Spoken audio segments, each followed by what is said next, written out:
Hello guys, I hope आप सब लोग ठीक होंगे। तो ये वीडियो हमारी म्यूचुअल फंड इन्वेस्टमेंट सीरीज़ की नेक्स्ट वीडियो होने वाली है। मैंने ऑलरेडी आपको बताया कि म्यूचुअल फंड क्या है और आज हम जानने वाले हैं म्यूचुअल फंड में अगर आप इन्वेस्ट करते हैं तो इसके क्या क्या बेनिफिट्स हैं, और जैसे कि हर चीज़ के कुछ एडवांटेज हैं तो उसके कुछ डिसएडवांटेज भी होते हैं। तो आज मैं वही सब आपके साथ डिस्कस करने वाला हूँ, तो बने रहिए मेरे साथ वीडियो के एंड तक।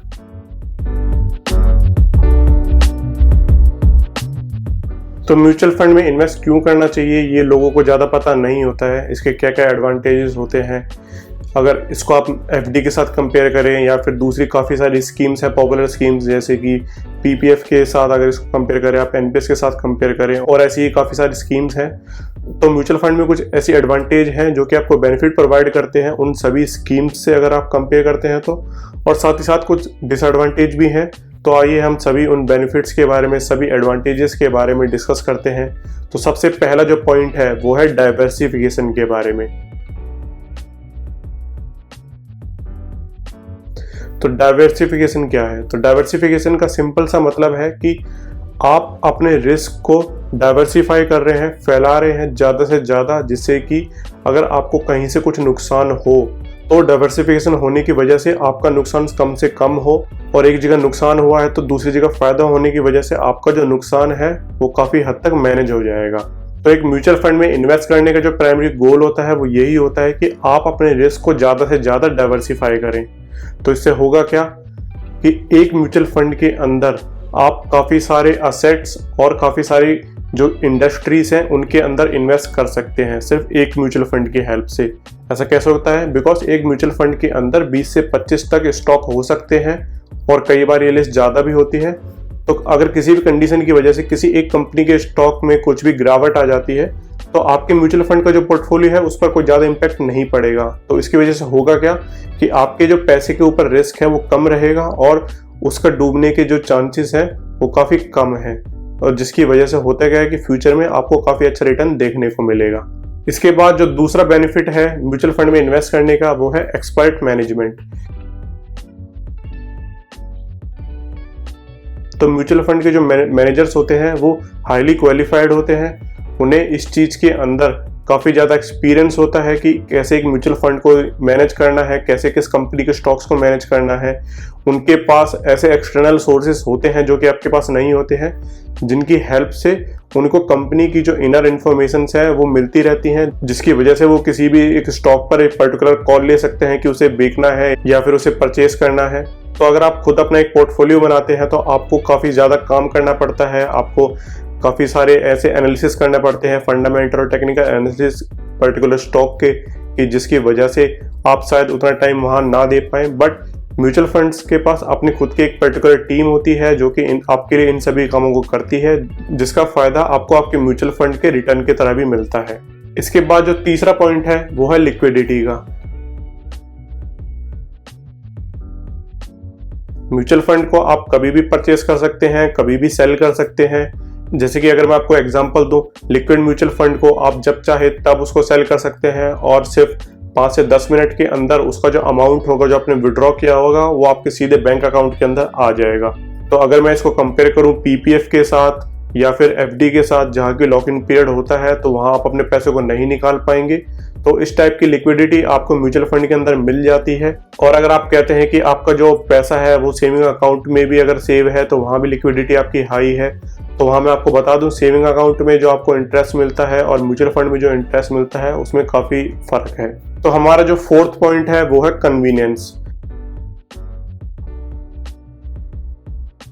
तो म्यूचुअल फंड को आप डिफरेंट प्लेटफॉर्म से खरीद सकते हैं। जैसे कि अगर आपका डीमैट अकाउंट है तो आप उससे परचेस कर सकते हैं, डायरेक्ट आप म्यूचुअल फंड हाउसेस से परचेस कर सकते हैं, बैंक में आपका इन्वेस्टमेंट अकाउंट आप ओपन करवा सकते हैं, वहाँ से भी आप परचेस कर सकते हैं। तो आपको यहाँ पर काफ़ी सारी कन्वीनियंस मिल जाती है, अलग अलग प्लेटफॉर्म मिल जाते हैं म्यूचुअल फंड को परचेस करने के लिए। और म्यूचुअल फंड को आप कम से कम पैसे के साथ स्टार्ट कर सकते हैं, सिर्फ 500 रुपये से, और ऐसी भी स्कीम्स हैं यहाँ कि आप सिर्फ 100 रुपये से ही स्टार्ट कर सकते हैं एक म्यूचुअल फंड को। और इसके अलावा म्यूचुअल फंड को जो ट्रैक करना है वो काफ़ी इजी है। आप जिस भी प्लेटफॉर्म से परचेस कर रहे हैं वहाँ आप इसको इजीली ट्रैक कर सकते हैं। आप इसको दूसरे म्यूचुअल फंड कैटेगरीज के साथ, इसके पीयर्स के साथ भी कंपेयर कर सकते हैं कि आपका जो म्यूचुअल फंड है उसका जो पोर्टफोलियो है वो किस तरीके से परफॉर्म कर रहा है। और इसके अलावा म्यूचुअल फंड से जब आप इन्वेस्ट करते हैं तो आपको ऐसे काफ़ी सारे एक्सेस मिल जाते हैं जो कि एक इंडिविजुअल के लिए शायद इन्वेस्ट करना पॉसिबल ना हो। जैसे कि गवर्नमेंट सिक्योरिटीज़ कुछ ऐसी हैं और कुछ हाई वैल्यू बॉन्ड्स ऐसे होते हैं जो कि एक इंडिविजुअल परचेज नहीं कर सकता है डायरेक्टली, बट म्यूचुअल फंड के थ्रू आप उनके अंदर भी इन्वेस्ट कर सकते हैं। तो जल्दी से चलते हैं अपने 5th पॉइंट की तरफ, जो कि है री इन्वेस्ट ऑफ इनकम। तो म्यूचुअल फंड के अंदर जब भी आप इन्वेस्ट करते हैं तो स्टॉक से जो भी डिविडेंड आता है, जो भी डिविडेंड इनकम आपको आती है, वो री इन्वेस्ट हो जाती है आपके पोर्टफोलियो में। और उस री इन्वेस्टमेंट की वजह से फायदा आपको क्या होता है कि जो आपका इंटरेस्ट आपको मिल रहा है डिविडेंड की फॉर्म में, उस डिविडेंड को आप फिर से इन्वेस्ट कर रहे हैं और उस डिविडेंड पर आपको फिर से इंटरेस्ट मिलेगा और वो फिर से इन्वेस्ट होगा। तो इसकी वजह से होगा क्या कि आपके जो पैसा है उस पर कंपाउंडिंग इफेक्ट जल्दी चलेगा। और इसके साथ साथ आपको म्यूचुअल फंड में ऐसे काफ़ी सारे ऑप्शन मिल जाते हैं जो कि आपके गोल से मैच करते हुए आपको एक म्यूचुअल फंड का एक स्कीम आपको प्रोवाइड करते हैं। मार्केट में ऐसी काफ़ी सारी स्कीम्स हैं जिनको कि आप अपने गोल के अकॉर्डिंग चूज कर सकते हैं। जैसे कि अगर आपका कोई गोल है कि आपको अगले 3 से 4 महीने में कुछ पैसा जमा करना है तो आप लिक्विड फंड का यूज़ कर सकते हैं। अगर आपके पास गोल है कि आपको अगले 3 साल तक उस पैसे की जरूरत नहीं पड़ने वाली है, 3 से 4 साल बाद उस पैसे की जरूरत पड़ेगी, तो आप हाइब्रिड फंड्स भी यूज़ कर सकते हैं। उसके अलावा अगर आपका गोल है कि आप 10 से 15 सालों तक इस पैसे को यूज़ नहीं करेंगे तो उसके लिए भी ऐसे काफ़ी सारे इक्विटी म्यूचुअल फंड है ऑलरेडी जो कि आप उस गोल के लिए यूज़ कर सकते हैं। तो आपको यहाँ पर काफ़ी सारे ऑप्शंस मिल जाते हैं। इसके बाद जो हमारा 6था पॉइंट है वो है अफोर्डेबिलिटी। तो जैसे कि मैंने आपको बताया, आप लो इन्वेस्टमेंट अमाउंट से भी स्टार्ट कर सकते हैं। तो अगर आप कहते हैं कि आपके पास ज़्यादा पैसा नहीं बच रहा है महीने का, आप कहते हैं कि आपके पास सिर्फ 1000 रुपये 2000 रुपये ही बच रहे हैं, तो मैं आपको कहता हूं कि आप उस पैसे से भी म्यूचुअल फंड में इन्वेस्टमेंट स्टार्ट कर सकते हैं। अगर आपके पास सिर्फ 500 रुपये है, और यहाँ तक कि आजकल तो ऐसी स्कीम्स भी हैं जहां आप सिर्फ महीने के 100 रुपये से भी एक SIP स्टार्ट कर सकते हैं। और ये SIP क्या है, STP, SWP, ये सब चीज़ें क्या है, लमसम क्या है, इसके बारे में मैं आगे आने वाली वीडियोस में आपको बताऊंगा ही सब चीज़ें। तो आपको इस चैनल को सब्सक्राइब करके रखना है और बेल आइकन जरूर दबाना है, जिससे कि आपको आने वाले सभी वीडियोस को नोटिफिकेशन टाइम पर मिलता रहे। तो मैंने आपको बता दिया कि इसके एडवांटेजेस क्या क्या है, जैसे कि डाइवर्सिफिकेशन, लिक्विडिटी, कन्वीनियंस, अफोर्डेबिलिटी, री invest of income and wide range of options. तो इन सभी एडवांटेजेस की वजह से म्यूचुअल फंड एक काफ़ी अच्छा इन्वेस्टमेंट ऑप्शन है जो कि आपको यूज़ जरूर करना चाहिए। अगर आप अपने 20s में है, 30s में है, 40s में है, मैं तो यहाँ तक भी बोलूँगा अगर आप अपने 50s में है तो भी आपको म्यूचुअल फंड का यूज़ करना चाहिए। बिकॉज आपके एज के अकॉर्डिंग यहाँ पर इतने सारे ऑप्शंस हैं कि आप अपने पैसे को किसी भी एक पर्टिकुलर स्कीम में सेव कर सकते हैं और आप उस स्कीम का फायदा उठाते हुए एक काफी अच्छा रिटर्न निकाल सकते हैं अगर आप कंपेयर कर रहे हैं सेविंग्स बैंक अकाउंट के साथ। तो जिस भी चीज की कुछ एडवांटेज है वहां पर उसकी कुछ डिसएडवांटेज भी होती हैं। तो ये डिसएडवांटेज तो नहीं है, बट फिर भी आपको ये चीजें पता होनी चाहिए जब भी आप म्यूचुअल फंड में इन्वेस्ट करने जा रहे हैं। तो सबसे पहली चीज है एग्जिट लोड। तो जब भी आप म्यूचुअल फंड में इन्वेस्ट करते हैं तो काफ़ी सारे ऐसे म्यूचुअल फंड हैं जिसमें एग्जिट लोड भी आपको पे करना पड़ेगा। अगर आप 1 साल के अंदर, यानी कि 365 डेज और कहीं पर 366 डेज भी होता है, अगर आप उस टाइम से पहले अपने पैसे को विड्रॉ करते हैं म्यूचुअल फंड स्कीम से, तो आपको 1% का एग्जिट लोड पे करना पड़ेगा। और साथ ही साथ कुछ ऐसे फंड भी हैं जहां पर कुछ एग्जिट लोड नहीं लगता है। आप जब चाहे अपने पैसे को उसमें इन्वेस्ट करें और जब चाहे विड्रॉ करें, वहां पर आपको कोई भी एग्जिट लोड पे नहीं करना पड़ेगा। तो इसके अलावा जो दूसरा पॉइंट आता है जिसे कि आप बोल सकते हैं कि एक डिसएडवांटेज है, वो है मैनेजमेंट फीस। तो जब भी आप म्यूचुअल फंड में इन्वेस्ट करते हैं तो वहाँ एक एक्सपेंस रेशो होता है। तो वो एक्सपेंस रेशो 0.1 से लेकर 2.5 और 3% तक भी हो सकता है। डिपेंड करता है कि आप कौन सी म्यूचुअल फंड स्कीम में इन्वेस्ट कर रहे हैं। लिक्विड फंड में और जो भी इंडेक्स फंड होते हैं उनमें जो ये एक्सपेंस रेशो होता है वो कम होता है, और नॉर्मली देखा गया है कि इक्विटी स्कीम्स जो होती हैं उनमें एक्सपेंस रेशो थोड़ा ज़्यादा होता है। तो ये एक्सपेंस रेशो क्या है कि जब भी आप एक म्यूचुअल फंड में इन्वेस्ट करते हैं तो म्यूचुअल फंड कंपनी आपके लिए थोड़ा काम करती है बैकग्राउंड में, जैसे कि स्टॉक्स के बारे में इंफॉर्मेशन लेना, कंपनीज के न्यूज़ के बारे में एनालिसिस करना, स्टॉक्स की एनालिसिस करना, इस टाइप के जो भी काम होते हैं। और इसके अलावा एक मैनेजमेंट फीस भी होती है जो कि एक म्यूचुअल फंड हाउस को मैनेज करने के लिए लगती है। तो ये जो पूरा पैसा होता है तो ये इनडायरेक्टली इन्वेस्टर से ही वसूल किया जाता है। तो आप जब भी किसी भी म्यूचुअल फंड में इन्वेस्ट करते हैं तो वहाँ आपको एक एक्सपेंस रेशो पे करना पड़ेगा। तो जैसे कि मैंने आपको बताया 0.1 से लेकर 2.5 और 3% तक भी हो सकता है। तो तीसरा जो जरूरी पॉइंट है वो है सब्जेक्ट टू मार्केट रिस्क और नो गारंटेड रिटर्न्स। तो म्यूचुअल फंड में आपको कोई भी गारंटेड रिटर्न्स प्रॉमिस नहीं होते हैं। जैसे कि आपको बैंक एफडी, आरडी, पीपीएफ इन सभी में फिक्स रिटर्न प्रॉमिस किए जाते हैं, बट म्यूचुअल फंड में आपको कोई भी फिक्स रिटर्न प्रॉमिस नहीं किया जाता है। बिकॉज म्यूचुअल फंड के थ्रू आप इंडियन इकोनॉमी में इन्वेस्ट कर रहे हैं, और जब आप म्यूचुअल फंड में इन्वेस्ट करते हैं तो यहाँ पर डिफरेंट कंपनीज में आप इन्वेस्ट करते हैं। तो यहाँ पर होता है कि कुछ कंपनी सीजन वाइज काम करती हैं और कुछ कंपनियों में टेक्नोलॉजी ट्रेंड के ऊपर काम होता है। तो जैसे कि आपने देखा कोविड-19 की वजह से फार्मा कंपनीज में काफ़ी अच्छा रिटर्न देखने को मिला, और सीमेंट और स्टील इस टाइप की जो भी कंपनियां थी इनके शेयर्स में काफ़ी गिरावट आई। तो ये सब डिपेंड करता है कि आप किस टाइप के म्यूचुअल फंड में इन्वेस्ट कर रहे हैं। तो वहाँ पर कोई भी जो आपका रिटर्न है वो फिक्स नहीं है। तो जब भी आप म्यूचुअल फंड में इन्वेस्ट करें इस चीज़ का आप जरूर ध्यान रखें, आपको आपके रिस्क के अकॉर्डिंग, आपके टाइम होराइजन के अकॉर्डिंग ही इन्वेस्ट करना है। अगर आपका टाइम होराइजन 3 महीने का है तो आप किसी ऐसे म्यूचुअल फंड में इन्वेस्ट ना करें जिसका कि फंड मैनेजर खुद टाइम होराइजन 3 साल के आसपास का लेकर चल रहा है।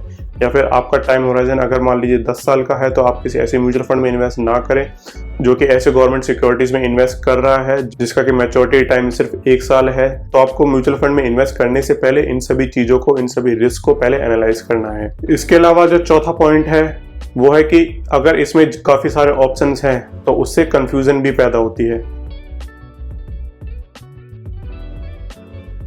जैसे कि मैंने आपको बताया कि आपके टाइम होराइजन के अकॉर्डिंग, आपके गोल के अकॉर्डिंग यहाँ पर आपको काफ़ी सारे ऑप्शंस देखने को मिल जाते हैं। 3 महीने से लेकर आप 30 साल तक के लिए अगर आप इन्वेस्ट करना चाहते हैं तो आपको डिफरेंट टाइप के ऑप्शंस देखने को मिल जाते हैं।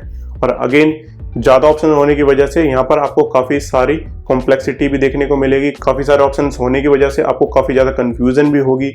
मान लीजिए कि आपका जो टाइम होराइजन है वो 3 साल है, तो 3 साल के बंदे के लिए एक हाइब्रिड म्यूचुअल फंड भी सही हो सकता है और उसी 3 साल के टाइम होराइजन के लिए एक लिक्विड फंड भी सही हो सकता है। डिपेंड करता है कि आप अपने पैसे पर किस टाइप का रिस्क लेना चाहते हैं। अगर आप कहते हैं कि नहीं मुझे कोई रिस्क नहीं लेना है, मेरा पैसा नहीं डूबना चाहिए बिल्कुल भी, और आप कम रिटर्न के साथ भी खुश हैं, तो आप डेट स्कीम के साथ, लिक्विड स्कीम्स के साथ, जैसे कि शॉर्ट टर्म ड्यूरेशन फंड है, लिक्विड म्यूचुअल फंड है, इस टाइप के स्कीम्स के साथ आप जा सकते हैं। अगर आप कहते हैं कि नहीं आप थोड़ा रिस्क ले सकते हैं, आपका जो गोल है 3 साल बाद अगर उस टाइम किसी भी कंडीशन की वजह से अगर मार्केट कंडीशन डाउन है तो आप अपने गोल को थोड़ा और एक्सटेंड कर सकते हैं, तो आप हाइब्रिड म्यूचुअल फंड के साथ भी जा सकते हैं जहाँ की आपका जो पैसा है इक्विटी और डेट दोनों में इन्वेस्ट होगा। अगर आप किसी भी रीजन की वजह से मार्केट कंडीशन डाउन होगी तो आप थोड़ा होल्ड कर सकते हैं, और नेक्स्ट ईयर अगर मार्केट कंडीशन अच्छी होती है तो आप अपने पैसे को निकाल कर उस पैसे को यूज़ कर सकते हैं। तो डिपेंड करता है अगेन कि आपका रिस्क लेवल क्या है। अगेन काफ़ी सारे ऑप्शंस हैं, कन्फ्यूजन भी काफ़ी ज़्यादा है, बट आपके सामने आपके जो रिक्वायरमेंट है वो पहले क्लियर होनी चाहिए। जैसे कि आपका टाइम होराइजन, आपका रिस्क लेवल, क्या आपका जो गोल है वो नेगोशिएबल है या फिर मैंडेटरी है, क्या आप उस गोल को थोड़ा डिले कर सकते हैं अगर फ्यूचर में मार्केट कंडीशन डाउन होती है या फिर नहीं। तो इस टाइप की रिक्वायरमेंट के हिसाब से ही आपको इन सभी स्कीम्स के अंदर से अपने लिए एक बेस्ट स्कीम चुननी होगी। तो मैंने आपको एडवांटेजेस भी बताए, मैंने आपको बेनिफिट बताए कि म्यूचुअल फंड में आप इन्वेस्ट करते हैं तो क्या क्या बेनिफिट है। मैंने आपको कुछ ऐसे पॉइंट्स भी बताए कि अगर आप म्यूचुअल फंड में इन्वेस्ट करते हैं तो पहले आपको इन चीज़ों का ध्यान जरूर रखना चाहिए। तो मेरा सजेशन आपको यही है कि म्यूचुअल फंड एक काफ़ी अच्छा इन्वेस्टमेंट टूल है, आपको म्यूचुअल फंड में इन्वेस्टमेंट करनी चाहिए। आपका जो भी टाइम होराइजन है उसके लिए एक म्यूचुअल फंड स्कीम है, आपका जो भी रिस्क लेवल है उसके लिए भी एक म्यूचुअल फंड स्कीम है। अगर आपके सामने कोई भी कंफ्यूजन है तो उस चीज़ के लिए मैं हूँ आपके साथ। अगर आप अपने गोल्स पर काम कर रहे हैं, आपको कोई कार परचेस करनी है, आपको किसी वैकेशन पर जाना है, आपको अपने बच्चे की पढ़ाई के लिए पैसे जमा करने हैं, आपको अपने बच्चे की शादी के लिए पैसे जमा करने हैं, आपको एक घर खरीदना है उसके लिए पैसे जमा करने हैं, उसके लिए कौन सा म्यूचुअल फंड स्कीम सही रहेगी, कहाँ पर आपको ज़्यादा रिटर्न देखने को मिलेगा, कहाँ पर आपका पैसा सिक्योर रहेगा और आपको उस पैसे को कैसे मैनेज करना है, तो उन सब चीज़ों के लिए मैं हूँ। अगर आप मुझसे अपना फाइनेंशियल प्लान बनवाना चाहते हैं तो आप मुझे व्हाट्सएप कर सकते हैं मेरे इस नंबर पर, मैं आपकी पूरी हेल्प करूँगा। और इसके अलावा अगर आप म्यूचुअल फंड के बारे में और ज़्यादा जानना चाहते हैं तो इस म्यूचुअल फंड की सीरीज़ में मैं आपके साथ ऐसी काफ़ी सारी वीडियोस शेयर करूंगा जिसमें कि आपकी एज के अकॉर्डिंग आपको किस म्यूचुअल फंड में इन्वेस्ट करना चाहिए, आपके गोल के अकॉर्डिंग आपको किस म्यूचुअल फंड में इन्वेस्ट करना चाहिए, आपको अपना खुद फाइनेंशियल प्लान कैसे बनाना है, वो कैसे करना है, आपको किस टाइप की म्यूचुअल फंड की स्कीम से क्या फ़ायदा मिलेगा, क्या नुकसान हो सकता है, ये सभी इन्फॉर्मेशन मैं आपके साथ शेयर करूंगा। बस आपको क्लैरिफाई मनी को सब्सक्राइब करके रखना है और बेल आइकन को जरूर दबाना है, जिससे कि आपको आने वाली सभी वीडियोस को नोटिफिकेशन टाइम पर मिलता रहे। और अगर आपको वीडियो अच्छी लगी तो please like the video and share this video with your friends and families. Till then, good bye.